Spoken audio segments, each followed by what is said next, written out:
I thank them for that. This bill will ensure robust, effective and stable regional governments for Canterbury, and therefore I commend the bill to the House.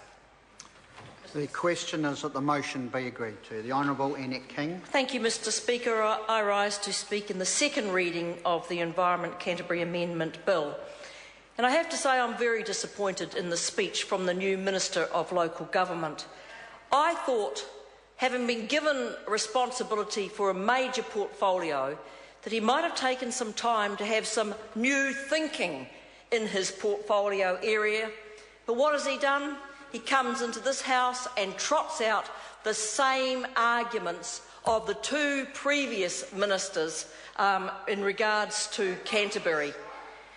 And so I think he's made a start that he will be ashamed of in the future, because he could have put his mark on local government, but he's decided not to, and he's decided to back an undemocratic bill for the people of Canterbury. Because what this bill does is to delay the elections of Environment Canterbury until 2016, with a little review in 2014. The Minister said it was a transition. That's not the transition that Dame Margaret Baisley suggested to him. The woman he's just said was a very high public servant. I absolutely agree.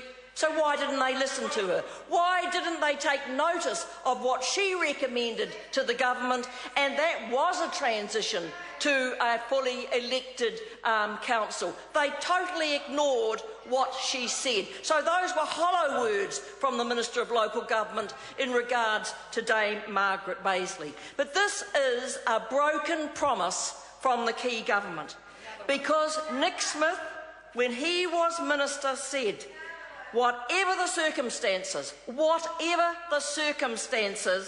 the next ECAN election would be in 2013.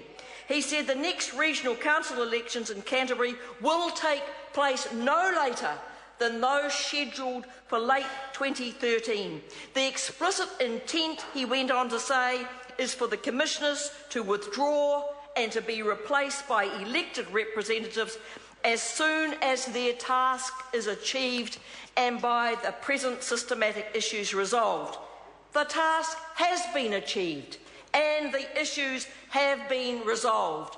But he didn't just say it, he actually equally made it clear in the cabinet papers he presented to the government. He said, I propose that this election be deferred until such time as the commissioners has satisfactorily addressed the immediate issues facing ECAN, but no later than the local body elections scheduled for 2013.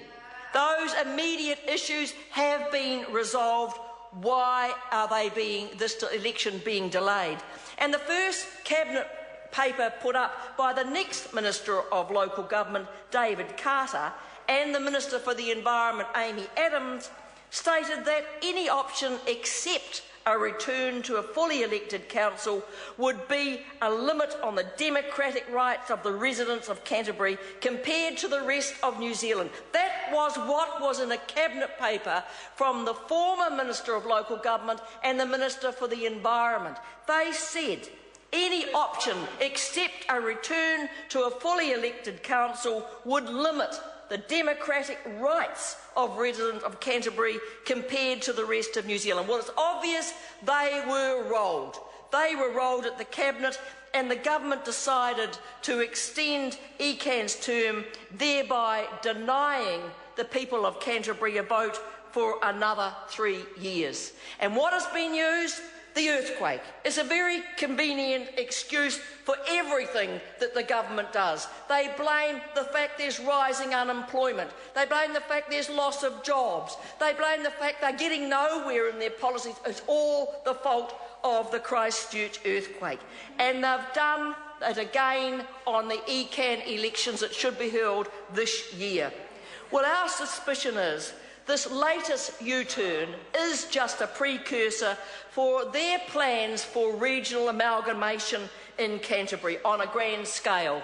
And why aren't they upfront and tell the people of Canterbury what they really want to happen is for there to be a major amalgamation of all those councils? No, they're hiding that, and they're hiding behind the earthquake in Christchurch as to why they need to delay elections in this area. Well, what did the Human Rights Commissioner say, David Rutherford? He is not a Labour person. In fact, he was appointed by the National Party. And what did he say to the Select Committee? He said, our view continues to be that the undemocratic way in which the original decision was introduced and its continuance is simply wrong from a human rights perspective. That is what the Human Rights Commissioner, David Rutherford, their appointment said about their legislation.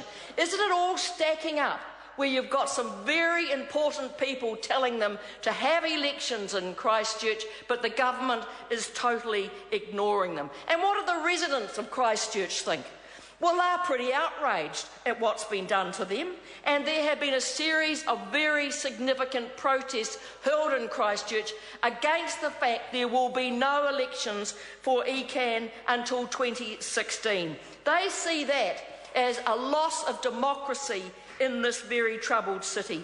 Even the Christchurch City Council have overwhelmingly expressed its opposition to the move, and they said they were going to seek a meeting with the minister to ask why the election's being postponed. Well, that'll be a fat lot of use. That'll get them nowhere, because the government decided there was one issue, and one issue alone, as to why they were two issues as to why they were postponing it. One is the major amalgamation, and the other is the effect of irrigation. The effect of irrigation. To hell with democracy. Let's worry about irrigation for the farmers. To hell with democracy. Let's worry about whether the farmers get a bit of water or not. Let's protect their irrigation. Democracy doesn't count when it comes to whether the farmers get a fair deal or not. That is what this is. The bottom line is in this. And David Carter admitted in oral questions in this House that his officials advised there should be a transition to a democratically elected council. And he actually agreed at that stage there should be a transition. And the option that was put forward was an option where you would have a mixed governing body as a transition. So when the minister talks about transition by having a review, that's not a transition, minister, that's a review. The transition model that was put up out of the 5 models and supported by Dame Margaret Baisley was that you actually have a transitional mixed governing body for ECAN with provision for the Minister of Local Government to review the arrangements by 2017. That was rejected by the National Party, cancelled the election, cancelled the democratic rights of the people of Canterbury. We absolutely oppose this bill, and we will continue to oppose it. And so did the regulatory impact statement. Sorry to interrupt the honourable member. The time has come for me to leave the chair. This debate is interrupted and set down for resumption next sitting day. The House stands adjourned until 2 p.m. tomorrow.